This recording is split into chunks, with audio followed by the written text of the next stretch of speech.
The wind, a malevolent spirit, howled across the Arizona territory, kicking up ochre dust that painted the sky a bruised purple.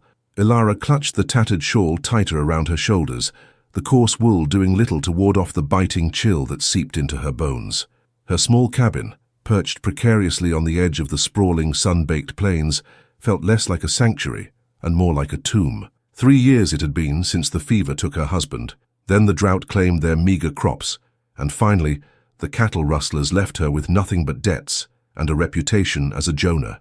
A curse, the whispers followed her, like the persistent dust motes. Wherever she goes, trouble follows. She'd heard it at the general store, mumbled by women averting their gazes, hissed by men who'd once tipped their hats. Even the preacher, a man who preached forgiveness, had offered her only pity and a wide berth. Her nearest neighbor, an aging rancher named Silas Thorne, was the only one who still offered a hesitant nod, though even his eyes held a flicker of apprehension. He'd lost a prized mare shortly after Elara's husband passed, a coincidence enough for the superstitious folk of Redemption Gulch to weave into their narrative of her ill fortune. Elara, in her solitude, had learned to rely on her own grit. She mended fences with raw, blistered hands, scrounged for firewood, and traded what little wild herbs she could find for flour and coffee. Yet, the gnawing loneliness was a far more insidious enemy than any physical hardship. She missed the easy camaraderie of shared laughter, the simple comfort of another human voice that didn't carry an undercurrent of suspicion. Today, the loneliness felt particularly heavy. The dust storm had been building for hours, a colossal churning wall on the horizon, promising a night of blinding, choking chaos. She had finished boarding up the windows, a futile attempt to keep the fine, red powder out. The air grew thick, gritty, and the sun, a fading orange orb, disappeared entirely behind the swirling maelstrom. She coughed, the dust already coating her throat, and stumbled inside, lighting a single sputtering oil lamp. Its weak glow barely pushed back the encroaching gloom.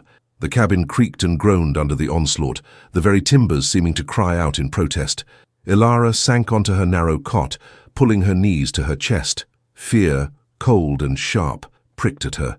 This storm felt different, more violent, more personal. Suddenly a thunderous crack split the air, louder than any gale. A limb from the ancient cottonwood outside the cabin had snapped, tearing a gaping hole in the roof. Dust and debris rained down, along with a chilling draft. Panic flared. She couldn't fix it in this weather. The cabin, her last bastion against the world's judgment, was compromised. Just as she scrambled for a bucket to catch what little rain might eventually fall, a shadow fell across the broken doorway. Taller and broader than any man from Redemption Gulch, the wind shrieked through the opening, momentarily silhouetting a figure. He was an Apache, unmistakable in his deerskin leggings and a single feather braided into his long dark hair. His face, etched with the lines of resilience, was impassive, yet his eyes, dark and penetrating, held an intensity that both unnerved and captivated her. Elara froze, her breath catching in her throat. Her mind raced, conjuring tales of raids and violence. But this man, he carried no rifle, only a long, sturdy staff. He stepped inside, moving with an unhurried grace, his gaze sweeping over the dilapidated cabin, then settling on her. He spoke, his voice deep, resonant, and though the words were in a language she didn't understand, there was no menace in his tone, only a quiet authority. He gestured towards the hole in the roof, then to the worsening storm outside. It was a clear invitation, a silent offer of aid in the face of the tempest. Her instincts, honed by years of hardship, screamed caution, but something in his steady gaze, in the quiet strength emanating from him, quelled her fear. This was not a raider. This was unexpected. She nodded slowly, a tentative agreement. He turned, and with surprising agility for a man of his size, began to gather the fallen timber, examining the damage with a practiced eye. He worked swiftly, silently, his movements economical and strong. Within minutes he had fashioned a makeshift brace from a sturdy branch, propping up the weakened roof beam. He then pulled a large oiled hide from his pack, covering the gaping hole with surprising efficiency, securing it with strips of rawhide. The immediate threat of the storm entering was lessened, though the wind still whistled through the gaps. Elara watched him, a strange mix of apprehension and grudging gratitude swirling within her. He was a stranger, an Apache, a member of a people her community feared and demonized, yet he had offered help when her own kind had offered only scorn. He finished his work, wiping dust from his brow, and turned to her again, a silent question in his dark eyes. The storm raged outside, a furious, blinding maelstrom, but inside the small cabin, a fragile, unspoken truce had been forged. The dust storm raged for another grueling hour, a relentless battering against the small cabin.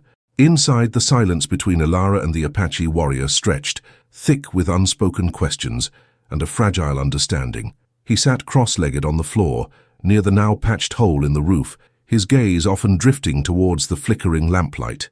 Observing, assessing. Elara remained on her cot, acutely aware of his presence, every rustle of his deerskin clothing, every shift of his weight. She found herself studying him, no longer with stark fear, but with a cautious curiosity. His face, lean and strong, bore the marks of a life lived outdoors under the harsh sun. His eyes, dark as polished obsidian, held a depth that hinted at untold stories. She noticed the intricate beadwork on his moccasins, the simple elegance of his silver armbands. After a time, the wind's shriek began to subside, fading into a mournful moan. The dust, still thick in the air, slowly began to settle, coating everything in a fine, reddish film. The lamp's glow seemed to intensify in the diminishing gloom. The warrior rose with a fluid grace, moving towards the small, rusted stove. He knelt, examining the cold ashes, then turned to her, his dark eyes meeting hers. He gestured towards the stove, then held up a hand, making a circling motion indicating warmth. Elara understood. He was asking about fire. I have some wood, she managed, her voice a little rusty from disuse. She pointed to a small stack of kindling in the corner. He nodded, a slight, almost imperceptible dip of his head. He took the kindling along with a few larger logs she offered, and with practiced ease began to lay a fire. He used a fire drill, his movements precise and unhurried, and soon a small flame sparked, then caught, growing steadily into a comforting blaze. The warmth spread slowly through the cramped cabin, chasing away the lingering chill and a little of the tension that had gripped Elara. As the fire crackled, casting dancing shadows on the walls, he spoke again, a series of guttural sounds and clicks that were utterly foreign to her. He pointed to himself, then placed a hand over his heart. Naiche, he said, clearly enunciating the name. Elara understood it was his name. He then gestured towards her, raising an eyebrow expectantly. Elara, she replied, a little self-consciously. She pointed to herself as he had done. Elara. He repeated her name, drawing out the syllables, a soft, almost melodic sound. Elara. He nodded, a subtle acknowledgement. He then gestured outside, towards the now fading storm, then made a sweeping motion with his hand as if clearing the air. He then pointed to her, then made a motion with his fingers like falling rain, and then touched his heart. He spoke a word she couldn't grasp, but the gesture, the gentle, hopeful expression in his eyes, conveyed a meaning that transcended language. It was as if he saw something in her, something that healed, like rain, after a long drought. Elara felt a strange warmth bloom in her chest, not from the fire but from his unspoken words. No one, not since her husband, had looked at her with such quiet respect, such a profound lack of judgment. The townspeople had called her a curse, a bringer of misfortune. This man, a stranger, an Apache, saw something else entirely. He saw rain. The irony was not lost on her. For so long, she had felt like parched earth. The night deepened. The fire cast a warm, inviting glow. Naiche offered her a small dried piece of jerky from his pack, and she accepted it, surprised by her own hunger. She, in turn, offered him some of her meager coffee, brewing it over the fire. They ate in comfortable silence, the only sounds the crackling of the flames and the settling of the cabin. Elara found herself relaxing, a feeling she hadn't experienced in years. This man, Naiche, was different. He didn't speak the language of her people, but he understood the language of necessity, of shared vulnerability in the face of nature's raw power. As the early dawn light began to filter through the cracks in the walls, painting the dust-filled air with a faint silvery sheen, Naiche prepared to leave. He stood, tall and imposing, yet radiating a quiet calm. He gestured to the repaired roof, then to the fire, then gave a small nod of farewell. Elara felt a pang of something akin to disappointment. His presence, though silent, had been a comfort, a shield against the oppressive loneliness. "Thank you," she said, the words feeling inadequate. She pointed to the roof, then to him, trying to convey her gratitude. He met her gaze, his dark eyes holding hers for a long moment. He then reached into a small pouch at his belt and pulled out an intricately carved piece of smooth dark wood shaped like a stylized bird. He pressed it into her hand. It was warm from his touch, smooth against her palm. He then turned, stepping out into the pale light of morning, disappearing as silently as he had arrived, leaving Elara with the lingering scent of wood smoke, the subtle weight of the carved bird in her hand, and a profound sense of wonder. The curse she carried felt for the first time in years a little lighter. The days that followed Naiche's departure were marked by an unfamiliar sense of quiet contemplation for Elara. The carved bird, smooth and cool against her skin, remained clutched in her hand for hours, a tangible link to the warrior who had shown her an unexpected kindness. The repaired roof, though still a makeshift patch, held firm against the occasional gusts of wind, a constant reminder of his presence. The whispers of curse from Redemption Gulch still reached her, carried on the wind or in the tight-lipped expressions of the few townsfolk she encountered, but they seemed to hold less sting now. A new, fragile seed of defiance had been planted within her. She continued her solitary existence, gathering wild herbs, mending her worn clothes, and trying to stretch her dwindling supplies. The land, still parched and unforgiving, offered little respite. Yet each morning, as the sun painted the sky in hues of orange and rose, she found herself looking towards the horizon, a subconscious hope stirring within her.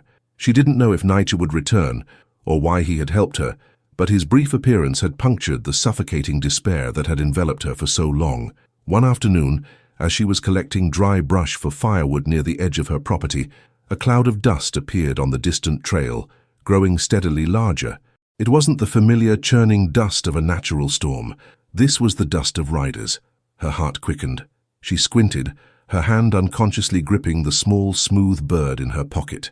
As the riders drew closer, she recognized the lead figure, Sheriff Brody, his face grim beneath the wide brim of his hat, flanked by two other men, Jed, the blacksmith, and a ranch hand she barely knew, both with rifles cradled in their arms. They rode with an air of grim determination, their gazes sweeping the desolate landscape. Elara felt a knot of apprehension tighten in her stomach. Brody rarely ventured this far out unless there was trouble. She straightened, trying to appear nonchalant, despite the tremor in her hands. They reined in their horses a few yards from her. The horses snorted, restless.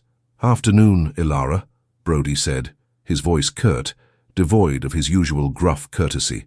His eyes, cold and assessing, swept over her, then over the cabin, lingering on the makeshift patch on the roof. "Sheriff," Elara replied, her voice steady despite her racing pulse. "Trouble?" Brody dismounted, his boots crunching on the dry earth. Jed and the ranch hand remained on horseback, their rifles still at the ready. "We heard some things, Elara," Brody began, his gaze narrowing. "Talk of an Apache being seen in these parts. Near your place, specifically." Elara's mind raced. Someone must have seen Naiche, or the tracks he left. She considered denying it, but what good would that do? The patched roof was a testament. "A man helped me with my roof during the dust storm," she admitted, trying to keep her tone even. "It collapsed. He was gone by morning." Jed snorted, his eyes full of suspicion. "An Apache just happened to be passing by and decided to lend a hand, Elara.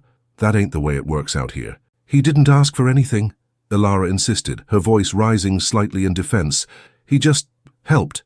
Brody stepped closer, his voice dropping to a low, warning tone. "Folks in town are nervous, Elara.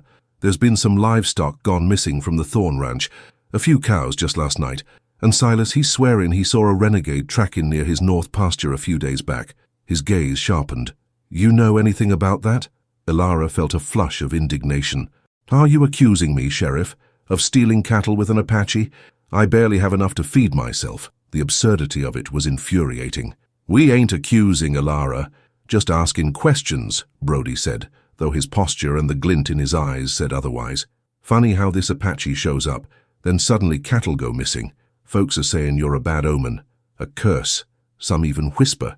His voice was heavy with the weight of the town's judgment, a judgment Elara knew all too well. "He saved my cabin from being ruined," Elara reiterated, trying to appeal to his sense of reason.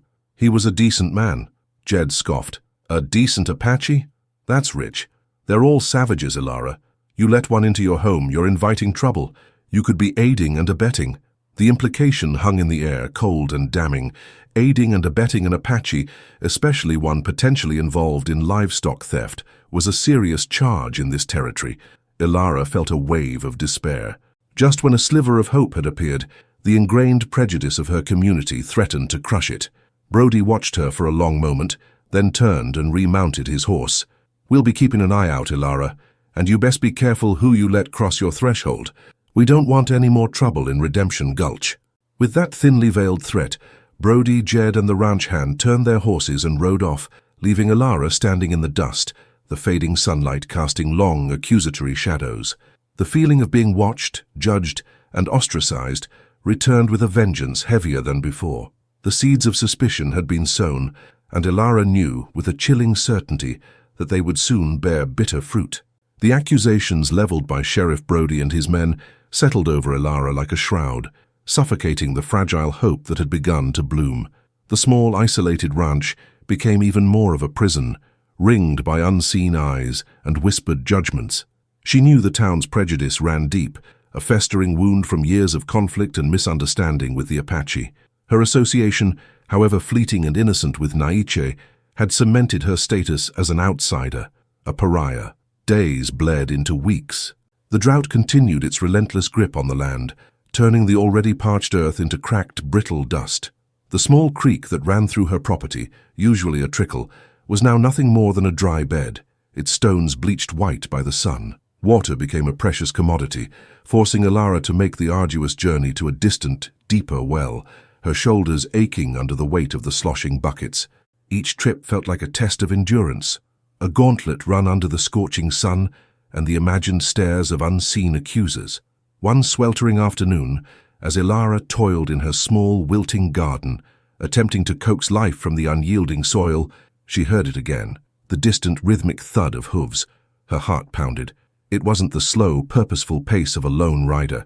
This was a group, moving with speed and intent.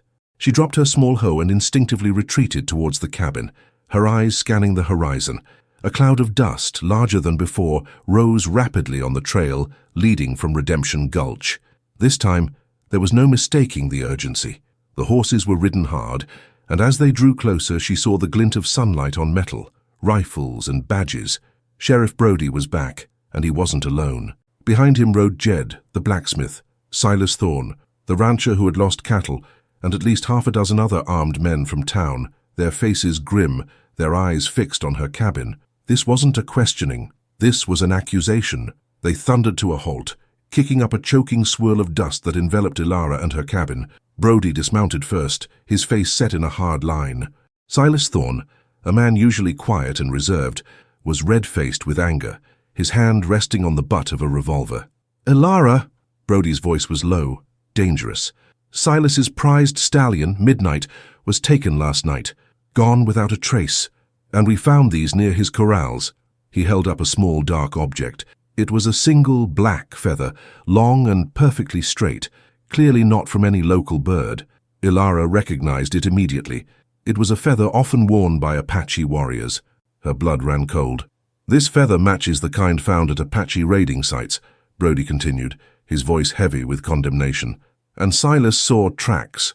A small group, heading west, right past your property.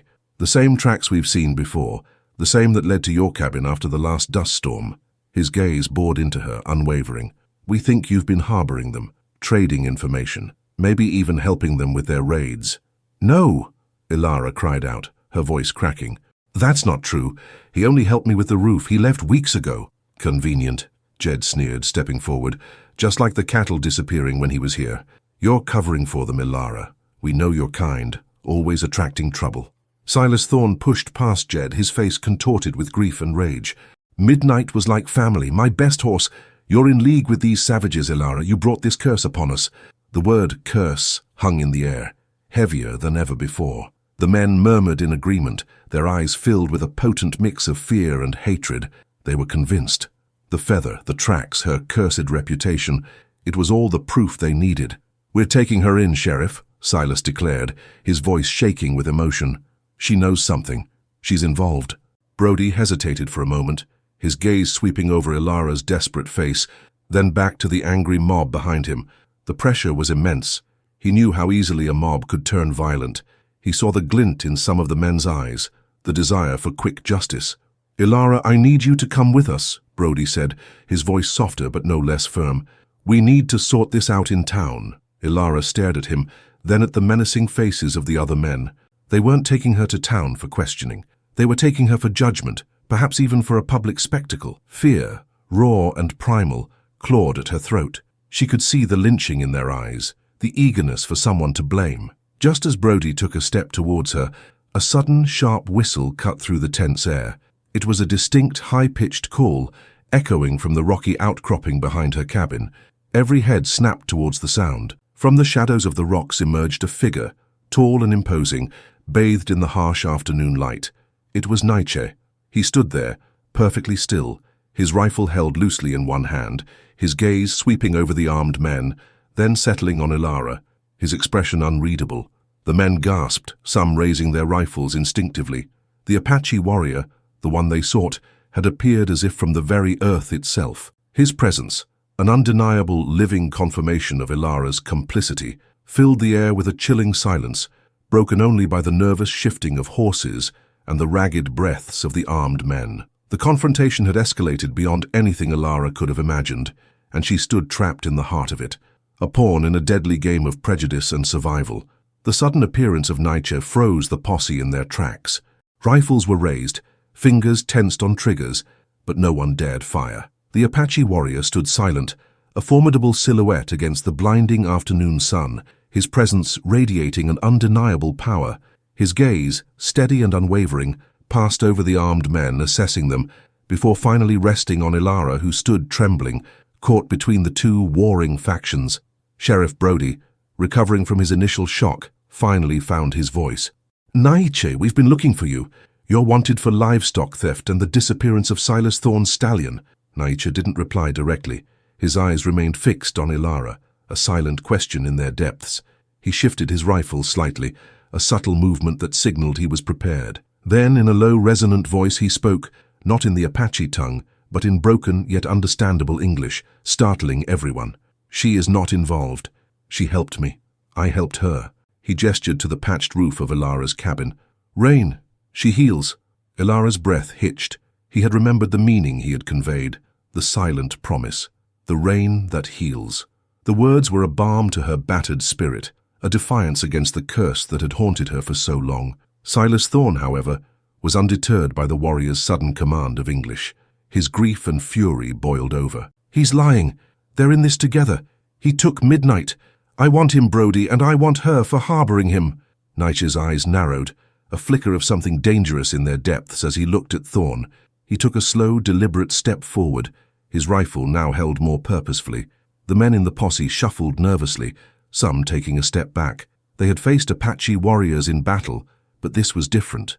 A lone warrior, standing his ground, defending a white woman. "The horse," Naiche said, his voice flat, devoid of emotion, "is not far. Trapped in the dry riverbed north, leg injured." He pointed towards a distant line of cottonwoods. "Not taken. Fallen." The words hung in the air, a shocking revelation. Brody exchanged a glance with Jed.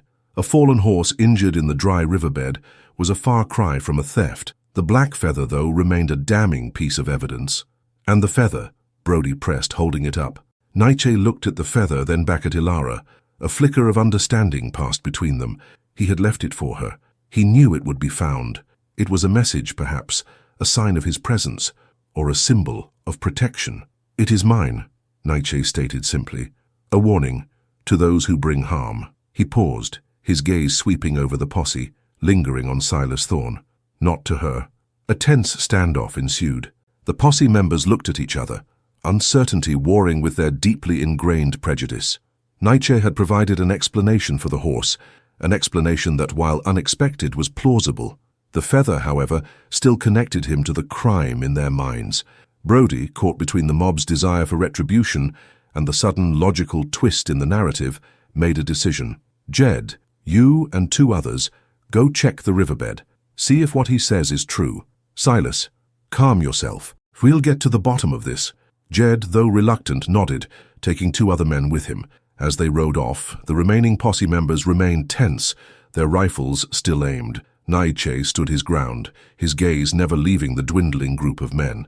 After what felt like an eternity, Jed and the others returned, their faces a mixture of surprise and sheepishness.